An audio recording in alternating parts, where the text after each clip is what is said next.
राजधानी देहरादून के डोईवाला से एक बेहद दर्दनाक खबर सामने आई है। एक मां अपनी बेटी के लिए पिछले 1.5 साल से न्याय की लड़ाई लड़ रही है। रॉन्ग साइड से आती तेज रफ्तार ट्रैक्टर ट्रॉली ने उसकी बेटी की जान ले ली, लेकिन आज तक किसी पर कार्रवाई नहीं हुई। देहरादून के डोईवाला इलाके में रहने वाली एक मां आज भी अपनी बेटी सौम्या नोटियाल के लिए इंसाफ की उम्मीद लगाए बैठी है। सौम्या की मौत को हुए 1 साल 6 महीने बीत चुके हैं, लेकिन अब तक दोषियों पर कोई कार्रवाई नहीं हुई है। मामला कोतवाली डोईवाला के लाला तप्पड़ क्षेत्र का है, जहां सौम्या नोटियाल जो हर्रावाला सिद्धपुरम लेन नंबर 2 की रहने वाली थी, सड़क पार कर रही थी, तभी रॉन्ग साइड से आती तेज रफ्तार ट्रैक्टर ट्रॉली ने उसे जोरदार टक्कर मारी।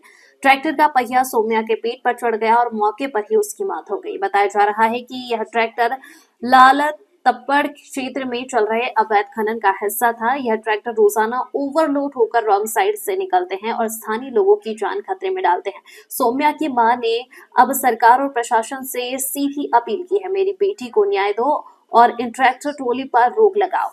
लाल तप्पड़ में रोजाना हो रहे ऐसे हादसे अब प्रशासनिक लापरवाही पर सवाल खड़े कर रहे हैं। मामला ये हुआ भैया, मेरी बेटी नोएडा थी, एफडीटीआई में कोर्स करी थी, 3 साल हो गए थे और यहाँ पर आई थी इंटर्नशिप के लिए मोचिको में। वो पहला ही दिन था, 10 तारीख को वो जा रही थी और 8:15 वहां पहुंच गई थी। लेकिन जब वो मोचिको पहुंची तो उन लोगों ने पहले कोई जानकारी नहीं दी थी। उन्होंने कहा फिटनेस सर्टिफिकेट लेके आओ। तो उस बच्ची को कुछ पता नहीं था उस तरफ का, क्योंकि हम हमेशा कैलाश जाते थे। किसी ने उसे बताया तुम वहां जाओ उत्तरांचल मेडिकल में। वहां से वो वहां गई, उसने वहां पर अपने टेस्ट करवाए। उन्होंने कहा एक अल्ट्रा वो करना, टेस्ट करवाना, एक ब्लड टेस्ट और एक एक्सरा करवाना। वो टेस्ट हुआ। 9:45 मेरे साथ मेरी बेटी की बात हुई, क्योंकि उसकी कॉल आ रखी थी। और जब मैंने फोन देखा तब मुझे पता चला, मैंने उससे बात की तो उसने मुझे सारी जानकारी बताई, क्योंकि अगर वो नहीं बताती तो हमें पता नहीं चलता। वो तो मुझको गई थी, हमें क्या पता होता कि वो वहां पर कैसे आई। उसने मुझे बताया मम्मी उन्होंने यहाँ भेजा है और मैंने टेस्ट करवा दिया, 1 घंटे बाद मुझे रिपोर्ट मिलेगी।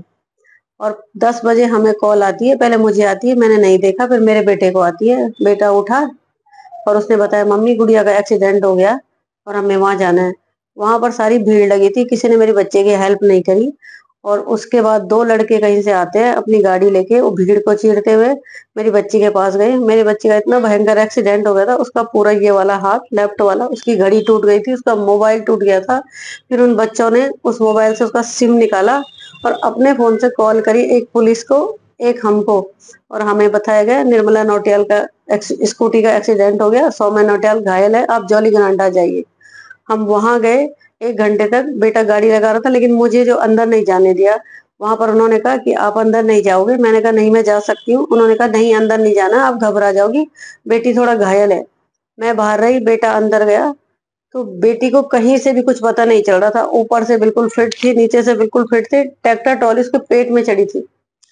उन्होंने बताया कि ऐसा हो गया, तो बेटे को यकीन नहीं आया। उन्होंने कहा कहाँ से? उन्होंने कहा जब हम यहाँ लेके आए तो हमने बहुत कोशिश करी बच्ची को ऑक्सीजन देने की, लेकिन बच्ची पे प्राण नहीं था, वो मर चुकी थी। उन्होंने मृत घोषित करके, और हमें कुछ नहीं बताया गया। उसने अपने पापा को फोन करा, क्या करा। जब ये आए 1 घंटे बाद इतने जोर से चिल्लाए भैया, तब मुझे पता चला कि मेरे साथ ऐसा ऐसा कांड हो गया। फिर हमने कहा कम से कम बच्ची को दिखा दो। फिर पुलिस से परमिशन लेके बेटा गया है और तब हम दोनों को दिखाया है।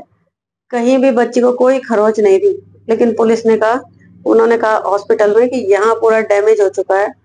फिर हम घर छोड़ के आ गए, हमें कुछ पता नहीं। लेकिन हमारा मेन पॉइंट ये है, जो होना था वो हो गया है।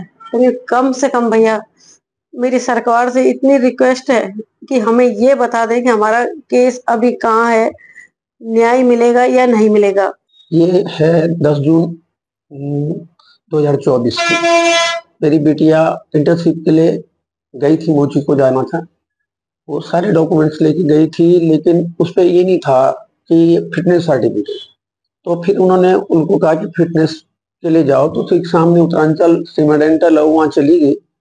और वहाँ जाने के बाद जब वहां से लौटी तो एक ट्रैक्टर ट्रॉली ने उसे कुचल दिया। अच्छा, फिर क्या हुआ? फिर हम तो घर पे थे, मेरे पास तो फोन नहीं आया, बेटे के पास फोन आया था ऐसा, क्योंकि बेटी का मोबाइल गिर गया था। तो वहाँ कुछ बच्चों ने बता रहे हैं कि उस सिम से मोबाइल निकाला, वो सिम निकाला और अपने मोबाइल में डाला। फिर घर का नंबर खोजा, उसमें भैया का नंबर था, तो फिर भैया को बताया। और मैं तो घर पे ही था, मैं ऑफिस नहीं गया था उस दिन। तो मुझे किसी काम से रुकना था यहाँ, तो बच्चे ने उसको बताया मम्मी को, और ये दोनों चल दिए। फिर वहां से हमको मेरे को बोला इन्होंने कि गुड़िया का एक्सीडेंट हुआ है और जॉली ग्रांट आ जाओ। तो मैंने कहा क्या कोई खास बात नहीं है, ऐसे ही, जबकि उसके ऑन द स्पॉट डेथ हो गई।